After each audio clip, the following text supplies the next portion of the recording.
Stumbling on Happiness is a book that evaluates the scientific research on happiness, written by none other than Harvard psychology professor Daniel Gilbert. He incorporates his humor and wittiness a lot into this book, so if you do get the opportunity, I highly recommend that you read this book. Gilbert focuses specifically on 6 topics: prospection, subjectivity, realism, presentism, rationalization, and corrigibility. So starting with prospection is the act of looking forward in time or considering the future. So how much of what you do is for now, and how much is to please the future you. Basically, the thought of the future is emotionally gratifying. Next is subjectivity, the fact that experience is unobservable to everyone but the person having it. It's a self-recognition, the real-time report of an individual's feelings. Moving on to realism, the belief that things are in reality as they appear to be in mind. We imagine futures, but we leave out important details that could have an impact on our mental state. He also covered presentism, so the tendency for current experience to influence one's views of the past and the future. So making choices involves making comparisons to determine the value of our decisions, but the comparisons we make when we imagine the future are not always the comparisons we'll make when we get there. Next, he covered rationalization. So it's the act of causing something to be or to seem reasonable. We tend to rationalize towards positive feelings even if the experience is negative, and this is because of our psychological defense system. Lastly, he covered corrigibility, which is the capability of being corrected, reformed, or improved. It's difficult to learn from experience to better predict our future because we can't accurately recall memory. The first lesson that I took from this book is that we're prisoners of our own brains and minds. So in other words, we tend to shackle our own brains and minds. So Gilbert explores the psychology of the brain, and human brain is an incredible thing that we all have, and we literally cannot imagine a world without a brain. Your brain simulates experiences and shows your lack of awareness, which can lead to wrong decisions and how it can change our behavior to synthesize our own happiness. Our brains were made for next thing. That's what they simply do. Our brains make predictions in both remarkable speed and accuracy, so it'd be difficult to imagine a life without these predictions. In fact, as of now, your brain is making decisions, and you don't even realize that because you're paying attention to something else. The brain's predictive capability is always present, and as of now, your brain is trying to put together what's going to come next in this video. But why are we talking about brains? Because our brains are what give us control, and there's something so pleasurable about control to humans. But what do we need control for? To fulfill our desire for knowledge and to control our own life experiences. People find it gratifying to exercise control, so changing things, influencing things, and making things happen. Maybe that's why specific people are able to take control in the role of a manager. Your brain is behind all the actions in your life. Your brain is behind your own definition of happiness. So enacting control over your own life is a source of pleasure. And with this control of your own life, the pursuit of happiness is built into the very definition of desire. So our brain thinks that we're so different and unique from everybody else. We think that we're far off from others, but really, simply, that's not true. The second idea that I found very important is that happiness is subjective for everyone. So two people cannot experience the same levels of happiness. So for example, my sister finds gaming So two people cannot experience the same levels of happiness. For example, my sister finds that gaming makes her really happy, but for me, I find it a little stressful. But we're different people, and what makes me happy is getting home after a long day and just treating myself to maybe some Netflix or just laying down.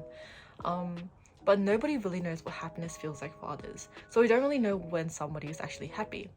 But once you know something exists and have experienced pleasure from it, then your definition of happiness changes compared to what it was in the past. So for example, I used to go to the park during the day, and I remember it was really fun. But then I went another time with my friends, and it was at night, and it was the first time in forever that we went, and so it felt even better. We spent hours there, we were just running around and playing on every platform. So past experience can definitely affect your present experience. So our remembrance of things in the past is imperfect. Thus, comparing our new happiness with our memory of our old happiness is a risky way to determine whether two subjective experiences are different. Our experiences instantly become part of the lens through which we view our entire past, present, and future, and like any lens, they shape and distort what we see. So to experience happiness, we need to understand ourselves, what makes us happy, and Gilbert basically tells us that different things make different people happy. And so the third idea that stuck with me is that our imagination is our shortcoming. So imagination is a powerful tool that allows us to conjure images from airy nothing.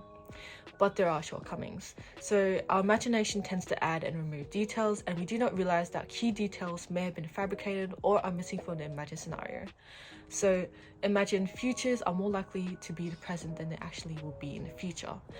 So we fail to realize that things will actually feel different once they actually happen.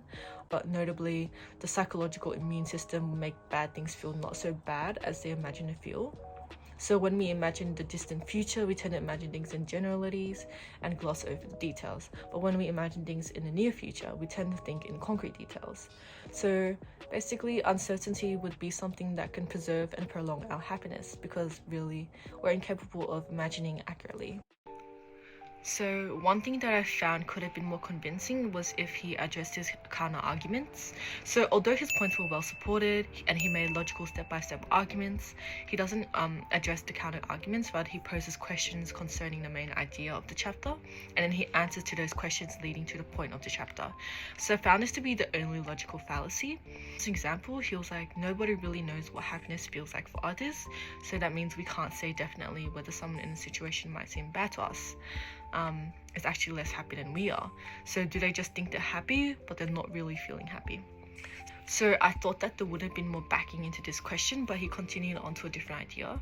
Not knowing what makes other people happy is one thing, but we should be able to figure out what makes ourselves happy, right?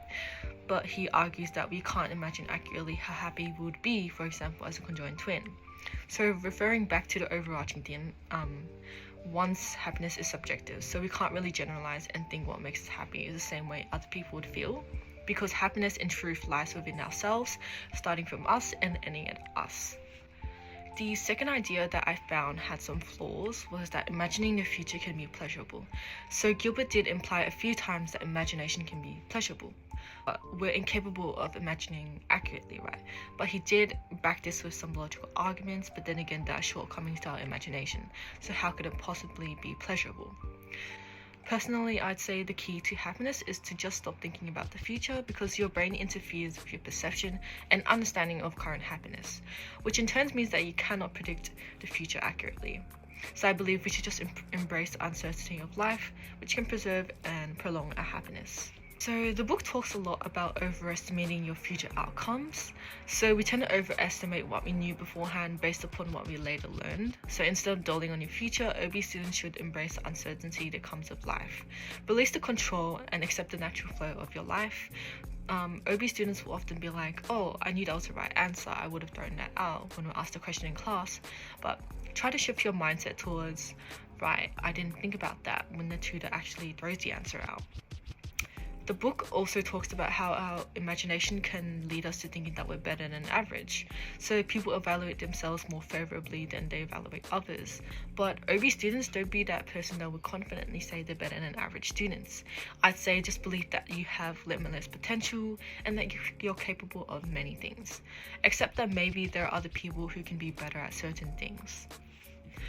Lastly, the book does say that control is gratifying and pleasurable, and sometimes we think we have more control over circumstances than we actually do. So release your need to have control over things that you're not meant to have control over. OB students, you will face very difficult situations in the future and some out of your control, so with time, just let everything unfold. Stumbling on Happiness is not a book that teaches you how to be happy, rather it focuses more on how happiness is a state of mind. So if you live in the present mindfully, then you will appreciate how much you're enjoyed with to make you feel happy.